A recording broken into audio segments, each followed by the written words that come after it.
결혼한 지 채 100일이 안 됐어요. 치고받고 싸우다가 너무 화가 나서 여기에 글 올려봅니다. 일단 먼저 결혼 전 제 명예의 집이 있었어요. 원룸이었는데 회사들 몰려있는 곳에 있는 원룸이라 그냥 한 달에 월세 얼마씩 수입이 들어옵니다. 제가 직장 다니면서 부모님께 용돈 드린 적이 없어요. 부모님께도 제가 자취하니까 명절이나 그럴 때 돈 드려도 안 받으시고요. 그렇게 모아서 운 좋게 각 분양 시작한 빌라 원룸 하나 샀던 거고 제가 결혼하기 전에 엄마 명의로 돌려놨습니다. 부모님 노후 자금으로 월세 나오는 집 하나 있으면 좋잖아요. 아빠 명의로도 아파트 한 채 있어서 거기 나오는 월세랑 합치면 부모님 일 그만두시고 노후 좀 즐기시겠다 싶었고요. 제가 학비가 많이 나가는 학교를 다녔고 제가 학비 벌어서 다닌 것도 아니라서 부모님이 뒷바라지 해주신 거 제가 드린 원룸 가격에서 한참 웃돌아요. 경제적으로 따질 거는 아니지만 냉정하게 따지면 그렇습니다. 근데 지난 주말 남편이 난리를 쳤어요. 세입자가 집에 문제가 있어서 전화를 했는데 엄마 아빠가 못 받으셨나봐요. 그래서 저한테 전화를 했는데 그걸 남편이 받은 거죠. 남편이 다짜고짜 너 집 있었냐고 따지네요. 결혼 전에 집 있었다고 근데 엄마 명의로 넘겼다고 했습니다. 난리를 치면서 제가 자기를 속였다고 이제 우리 집에서 시댁용돈을 월세만큼 더 드려야 공평하다네요. 이게 왜 공평한 거죠? 그 집은 엄연히 결혼 전에 제가 마련한 거고 결혼 전에 엄마 드린 건데 그럼 자기도 총각 때 그렇게 하던가 왜 이제 와서 함께 버는 돈으로 시부모님 용돈을 더 올린다고 하죠. 이해할 수가 없어요. 그렇다고 해서 결혼 자금을 자기가 더한 것도 아닙니다. 남편이 저보다 3살 많은데 그렇다 보니 모은 돈이 엇비슷하더라고요. 모은 현금 전부 쓸어 모으니 딱 절반씩 됐고요. 그걸로 작은 아파트 전세 구하고 살림 끝냈고 그러고 나니 여유 자금이 많이 없더라고요. 스몰 웨딩하고 웨딩 촬영은 생략했습니다. 진짜 딱 반반했고 가볍게 예단 예물 챙겼고요. 그러니 딱 0원 되더라고요. 그런데 제가 왜 시댁에 용돈을 더 드려야 하죠? 남편은 날뛰면서 친정에 그만큼 돈이 더 들어가는데 자기네 집도 그렇게 받아야 한대요.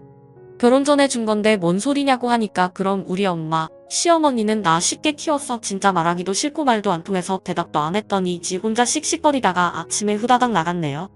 원래 출근 같이 하는데 혼자 가든지 말든지 그러더니 점심 먹고 장문에 카톡이 왔네요. 제가 실망스럽고 자기가 속은 기분이 들어서 이혼도 생각하고 있다네요. 우리 아직 혼인신고도 안 했고 그냥 갈라 사면 되니까 알겠다고 반차 쓰고 부동산에 집 내놓겠다고 살림살이는 제가 세탁기, TV 가져갈 테니 당신의 침대 제일 비싼 거 냉장고 가져가라고 나머지는 알아서 나누자고 했더니 지금까지 답이 없네요. 후기입니다. 어제 저녁 입이 퉁퉁 부어서 왔어요. 자긴 이해할 수 없다는 거죠. 정말 대단한 건 맞는데 실망한 건 사실이래요. 대체 뭐가 이해할 수 없냐고 물으니까 자긴 친정에 몰래 돈 들이고 하는 게 남의 일인 줄 알았대요. 설마 자기가 이런 결혼하게 될 줄은 몰랐다고요. 아니 제가 뭐 우리 부부 공금에 손을 댔나요? 아니면 지금 같이 살고 있는 집에 손을 댔나요? 저희 부부는 월급 각자 관리해요. 대신 월급녀가 얼마인지 상여가 얼마인지 다 알아요. 여기서 각자 150만원씩 저축 명목으로 각출하고요. 각자 70만원씩 생활비, 공과금, 보험 포함 명목으로 각출합니다. 각출한 공급은 제가 관리하고 있고요.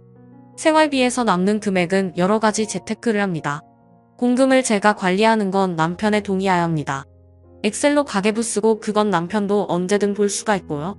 제가 회계 관련 직업이라 남편이 맡겼어요.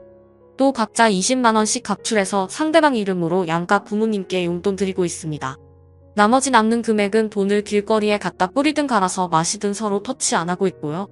남편은 바로 이 부분 각자 각출하는 금액을 더 올려서 딱 그 집 월세만큼 시댁에 더 드리고 싶다는 거죠. 왜 결혼 전 제가 산 집에서 나온 월세만큼의 비용을 저희 공동자산에서 드리겠다고 하는 거죠? 그래 좋다. 그럼 더 낼 테니까 당신도 더 내라. 우리 친정부모님께도 똑같이 주겠다고 그랬더니 저랑은 말이 안 통한다고 사기당한 기분이래요.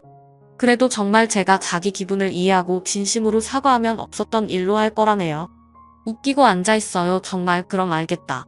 우린 몇 개월이라도 같이 살았으니 사실은 인정될 거고 그럼 그걸로 법정 소송을 걸 든 알아서 해라 하고 전 오늘 신혼집 내놓기로 했습니다.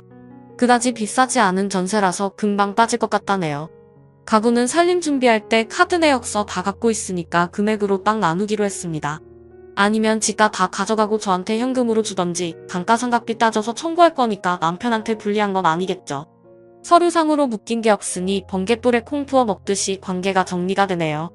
사실 그냥 지금은 버릇 고치려고 하는 게 절반, 진짜 이혼할 생각 절반이지만 진짜 진지하게 사과하면 흔들릴지도 모르겠는데 그럴 때는 엄마 명예 그 집은 나중에 저한테 안 오고 동생한테로 갈 거라고 해보죠. 뭐 아마 그럼 자기가 먼저 저한테 나가 떨어지라고 할 거예요. 그럼 저도 없던 점더 떨어질 겁니다. 확신합니다. 또 아닌 것 같을 땐 하루라도 빨리 끝내야 하는 게 맞지 않을까 싶어서 의견 조율이 없으면 최대한 빨리 헤어질 겁니다. 근데 의견 조율 없을 거예요. 저 남편 오후 상태 봐서는 또 제 미래에 대해 우려 표하시는 분들 다음 결혼 때 결혼 사실 숨기지 말라고 하셨는데 아예 결혼 안 하고 살 거니까 숨길 일도 없을 겁니다. 마지막 후기가 될 것 같아요. 남편이 세입자로부터 전화 받은 지 채 일주일도 안 지났는데 결국 이 지경까지 왔네요. 일주일은 무슨 며칠밖에 안 지났는데 이게 뭔지. 남편은 출근할 때마다 업그레이드가 되는지 어제 퇴근하고 와서는 진짜 개소리를 했고요. 그래도 갈라서는 건 좋음이라면서 만약 남편이 진지하게 사과를 한다면 받아줄 수도 있겠다. 그런 생각을 했던 저를 다시 한번 정신 차리게 해주었네요. 매우 감사해요. 어제는 남편한테 부동산 같이 가자고 했습니다. 집주인한테 집을 내놔야 할 것 같다 미리 말했고 혹시 제가 혼자 부동산 갔다가 또 그걸로 꼬투리를 잡을까봐 같이 가자고 했습니다. 잽싸게 조퇴 쓰고 오더라고요. 그러면서 부동산 가기 전에 얘기 좀 하자요. 자기는 요즘 회사에서도 일이 손에 안 잡힌다. 너 태도 보고 진심으로 미안하다고 하면 난 지금 이 시간 당장이라도 너랑 잘 살 생각하려고 했다. 근데 넌 지금 태도 보면 전혀 그럴 생각이 없는 것 같다. 나도 물러설 수가 없다 이래요. 알겠다고 부동산 가자고 했습니다. 그랬더니 또 입이 대빨 나와서는 어차피 명의가 내 이름으로 되어 있는데 무슨 소용이 있냐고 하네요. 그때도 확정신고 기타 등등 하기 귀찮아서 나한테 다 떠넘긴 겸해서 이제 와서는 피의자인 척 전세고 계약서 상에는 제 이름으로 되어 있지만 특약사항에 주인이랑 합의하고 보증금은 1분의 1씩 임차인 1, 2한테 각자 반 원한다는 문구 넣었었어요. 이 계약서는 설정까지 다 했는데 뭔 헛소리인지. 그땐 공정하게 하자고 둘 다 모든 걸 함께 하자는 좋은 뜻으로 그렇게 한 거였는데 오히려 지금 와서 보니 일 처리가 수월하네요. 그렇게 집 내놓고 집으로 돌아오는데 남편이 또 지금이라도 고집 뻗고 서로 진지한 대화를 하면 상황 돌릴 수 있대요. 그럼 그러자고 하고 대신 그 집 얘기는 꺼내지 말라고. 그럼 나도 당신이랑 같이 살아볼 생각이 있다고 했습니다. 근데 그건 분명 제가 사과해야 할 부분이지만 그냥 넘어가겠대요. 그렇냐? 다행이다. 연애할 때 그 집 돌렸다고 얘기 못한 건 미안하다. 근데 연애 때 모든 걸 다 공유해야 한다면 왜 당신은 직장 이직하는 것도 이미 이직하고 나서 통보했냐? 연애 때 남편이 지금 직장으로 이직을 했어요. 그건 문제가 다른 거래요. 근데 난 시부모님 용돈 더 드리는 건 합의할 수 없다. 당신 용돈에서 더 드리라고 했더니 한숨 쉬면서 역시 전 답이 없다네요. 친정이는 그렇게 퍼주면서 시댁도 가족인데 그렇게 못하냐고 하네요. 자기도 안 돼요. 어차피 그 집이 저한테 돌아올 거라는 거 근데 그 기간 동안 시댁의 용돈은 줘야 한대요. 아니 시댁도 가족인 거 맞는데 왜 연애 때 산지 벌새만큼 왜 제가 더 줘야 하냐고요. 저 부분에선 타협이 없어요. 저 인간 그 집이 저한테 돌아오지 않을 거고 아무 말이나 막 해도 좋은데 꼭 우리 부모님 빨리 유산 남기길 바라는 듯한 그런 말은 하지 말라고. 내가 시댁 아파트 언제 우리한테 넘어올까 하면서 디데이 설정해 두면 좋겠냐고 그랬더니 말 안 통한대요. 이런 말은 텍스트로도 쓰기 싫네요. 결국 갈라섭니다. 그리고 집에서 같이 살 수 없게 되었으니까 내가 나갈래? 내가 나갈까? 하던 차에 남편 왈 이런 말까지 난 하려고 했는데 말해야겠대요. 자기는 사기당한 거고 그래서 절 용서할 수 없다고 고소하고 위자료 청구할 거래요. 또 제가 혼인을 빌미로 사기친 거나 다름없으니 혼인 빙자 뭐 어쩌고 하면서 그 조항도 고소할 거래요. 그거 없어진 게 언젠데 그리고 우린 결혼식 올린 사실혼이다. 고소하든지 말든지. 고소하라고 싹 놓아서 하라고 하고 대신 사실 여부 입증 안 되면 무고죄랑 명예훼손죄 걸 거라고 했고요. 그 집 엄마한테 돌린 것도 불법 여부 조사할 거래요. 명예훼손했고 증여세, 취득세 다 냈는데 뭔 소리? 남편은 제가 엄마한테 매매 개념으로 넘겼다고 생각하나 봐요. 등기만 떼보면 알 수 있는 걸 왜 저렇게 피곤하게 정떨어지게 구는지 정말 모르겠네요. 여튼 저는 지금 폭탄 소송 맞을 준비하고 있습니다. 저희 부부 쌈박질하는 거 보시고 피곤하셨죠? 저희 이렇게 갈라섭니다. 연애 많이들 말씀하시던데 연애 땐 적당히 서로 죽고 못 살고 하면서 사랑했었어요. 결혼 결심할 때도 그냥 보통 남자들 다 하듯이 그냥 다른 건 다 못해도 비바람쯤은 막아줄 수 있는 사람 되겠다고 했고 이 정도면 결혼해도 되잖아요. 그래서 결혼했어요. 남편이 직장 옮긴 문제는 어차피 남편 결정에 따라 옮기든 말거든 할 거니까 말 안 해도 서운하지는 않았고요. 남편이 돈 어디에 쓰는지 부동산 상태가 어떤지 그런 건 궁금하지도 않았어요. 결혼 준비할 때 서로 일정 금액 내놓았을 거니까요. 근데 때마침 모은 돈이 똑같아서 반반 결혼하게 된 겁니다. 꼭 반반씩 나누자 이런 건 없었어요. 하다 보니까 본의 아니게 반반이 된 것뿐입니다. 이렇게 나름 순탄하게 진행돼서 남편 정신 상태에 대해서 이상한 거 느낄 수도 없었어요. 저의 한탄 들어주셔서 감사합니다. 다음 사연입니다. 언제 철들래? 나 이제 진짜 정신 차렸다니까. 제 남자친구는 제게 종종 이런 말을 합니다.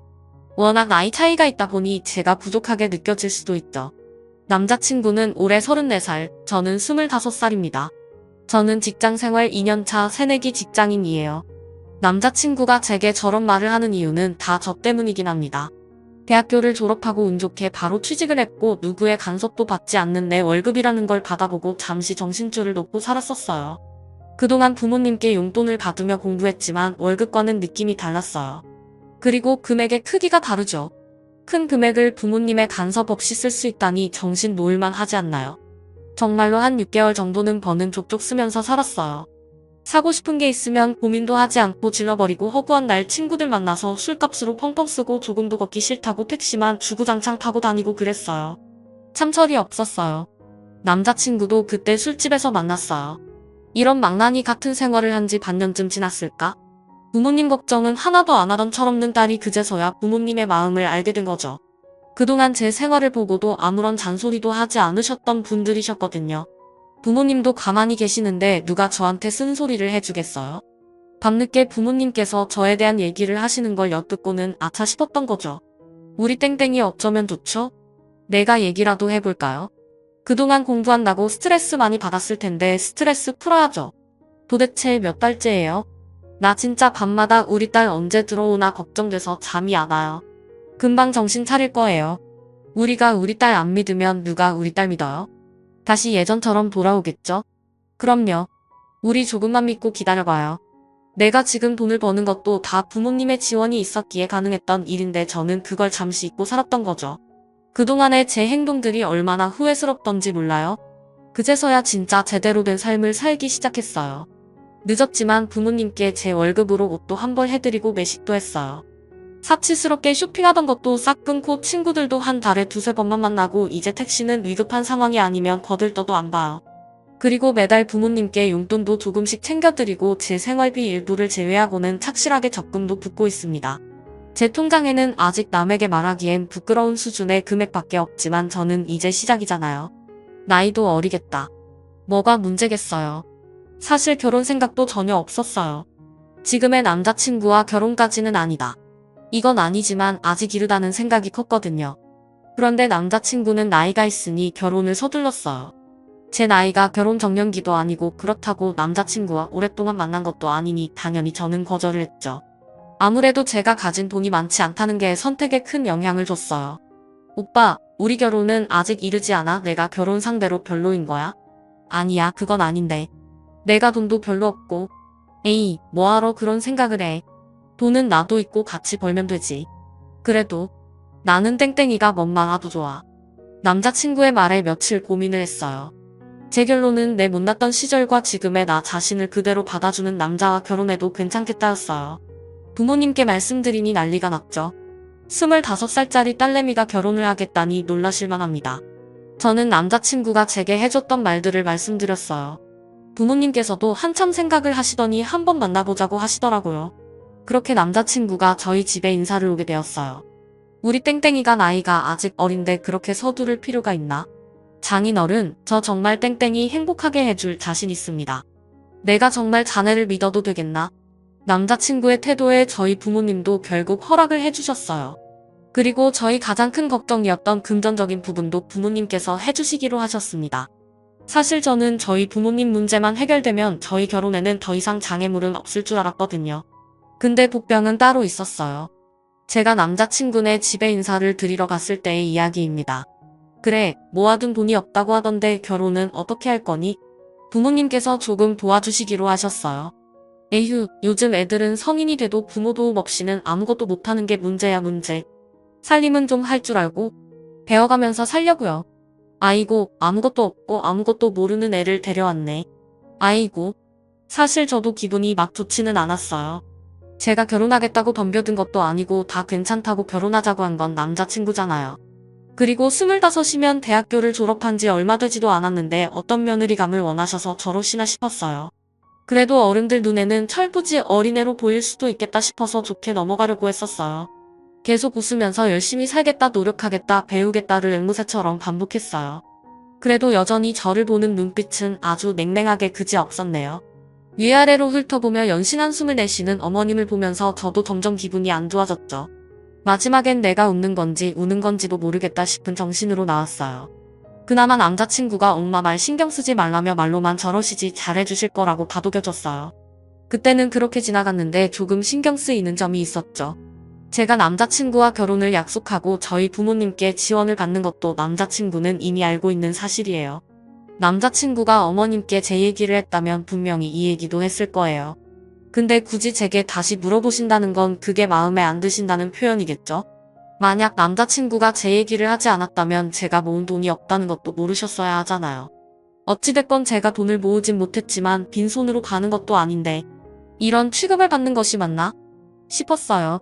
사회초년생이 돈을 모으면 얼마나 모으고 살림을 배웠으면 얼마나 배웠겠어요. 혹시 내가 결혼하자고 매달린 걸로 아시나? 싶은 생각까지 들었다니까요. 그래도 어쩌겠어요. 좋은 게 좋은 거라고 좋게 생각하고 넘어가야죠. 다 걱정되는 마음에 잔소리도 하고 쓴소리도 하시는 거다. 이렇게 생각했어요. 남자친구는 부모님의 지원 없이 저는 제 돈과 부모님의 지원으로 비슷한 결혼 자금을 준비하고 결혼 준비를 시작했어요. 문제없이 잘 진행되는데 싶었는데 상견례 때 결국 일이 터졌어요. 솔직히 제 성에는 안 차는데 애들이 좋다니까 어쩔 수가 없네요. 예쁘게 봐주세요. 가르칠 것 투성이네요. 근데 씀씀이가 해퍼서 살림이나 잘할지 모르겠네. 엄마가 돈 관리해줄 테니까 다음에 우리 집 놀러 올 때 월급 통장 챙겨와. 제가 비록 잠깐이었지만 흥청망청 생활을 했던 건 인정해요. 하지만 지금은 남들처럼 알뜰하게 계획적으로 지출하고 있고 또 저희 부모님도 제 월급에 이래라 저래라 하지 않으셨는데 시어머니 되실 분이 제 월급 통장 얘기를 하신다는 게 저는 너무 이해가 안 됐어요. 이건 걱정스러운 마음에 아는 쓴소리에 선을 넘었다고 생각했어요. 그리고 어머님께서는 제 과거를 어떻게 아셨을까요? 당연히 남자친구가 얘기를 했겠죠. 이미 지나간 일이고 지금은 제가 그렇게 살고 있지 않다는 걸 아는 사람이 왜 어머님께 이런 얘기까지 했을까요? 그리고 어머님이 이렇게 선을 넘는 발언을 하실 때도 가만히 있더라고요. 저는 너무 화가 났어요. 이건 저와 제 부모님까지 무시하는 언행이라고 생각했거든요. 그리고 그런 어머님 옆에 가만히 있던 남자친구에게도 굉장히 실망을 했습니다. 저 어머님께 월급 통장 맡길 생각 없어요. 저 착실하게 생활하고 있습니다. 너 술 마신다고 돈 펑펑 쓰고 다녔다는 거 알고 하는 소리다. 어머님 그 술자리에서 오빠 만났어요. 어머님 아들도 똑같아요. 제가 도대체 뭐가 그렇게 부족하다고 하시는 거예요? 너 돈 얼마나 모았다고 우리 아들하고 똑같니 뭐니 아니? 어머님 아들하고 제 나이 차이가 몇인지는 아세요? 제가 지금의 오빠 나이가 됐을 때 얼마나 모았을 줄 알고 그런 말씀을 하세요. 아이고, 너 성격이 보통 아니구나. 우리 아들 고생길이 훤하다 훤해. 걱정 마세요. 저 오빠랑 결혼 안 해요. 어머님은 저보다 나이 많고 돈도 많고 살림도 잘하는 며느리 구하세요. 저는 결혼 안 한다 지르고 부모님 모시고 나왔거든요. 남자친구가 바로 뒤따라 나왔고요. 이렇게 가면 어떡하냐면서 저를 붙잡았고 저는 부모님 먼저 보내고 남자친구와 얘기를 하기로 했어요.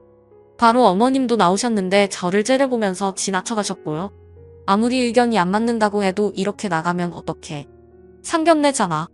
결혼할까 말까 하는 상황에 상견례가 대수야? 월급 통장 안 들여도 돼. 돈 관리는 우리가 하는 게 맞지. 그건 당연한 거야. 엄마가 말로만 저러지 실제로 막 못 살게 고시는 분은 아니야. 그럼 오빠가 그렇게 말씀하지 마셔라 말렸어야지. 오빠는 옆에서 뭐 했어? 아니, 그런 뜻이 아니잖아. 너나 나나 배우면서 살라는 거지.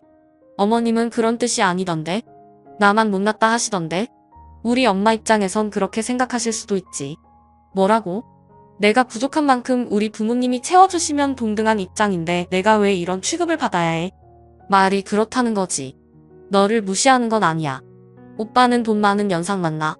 오빠보다 훨씬 어린 애 만나면서 오빠만큼 벌어놨기를 바라는 게 이상한 거 아니야. 말로는 무시 안 한다 어쩐다 하는데 그게 본심이겠죠. 그렇게 남자친구와 어머님께 휘둘려 살 거면 부모님께 손 안 벌리고 빈손으로 시집가죠. 뭐하러 두둑히 챙겨서 제 발로 지옥문 열겠어요?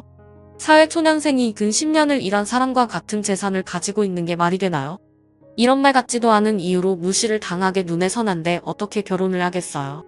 남자친구는 계속 진심이 아니었다며 붙잡았지만 저는 남자친구를 무시하고 집으로 가서 부모님께 말씀드렸어요. 저 결혼 안 하겠다고, 저 그런 집에 시집 안 갈 거라고요. 부모님께서는 내심 안도하는 표정을 지으셨어요. 저 어머님이 무시하지 않아도요. 남편 의견 존중하고 알뜰하게 열심히 살아보려고 했어요. 진심인지 아닌지는 모르겠지만 진심이 아니라면 이런 불필요한 감정 싸움을 할 필요가 있을까요? 말로만 듣던 기선제압 뭐 이런 건가요? 아직 어려서 능력이 부족한 걸 후려치고 까내리고 기죽이면 고분고분 시키는 대로 하면서 살 거라 착각하는 걸까요? 저는 이 일을 계기로 다짐을 했습니다. 누군가에게 무시당하지 않을 만큼 열심히 살아야겠다고요. 그리고 이제 나의 차이가 많이 나는 남자는 거들떠도 안 볼 것 같아요. 이렇게 인생 공부하는 거겠죠?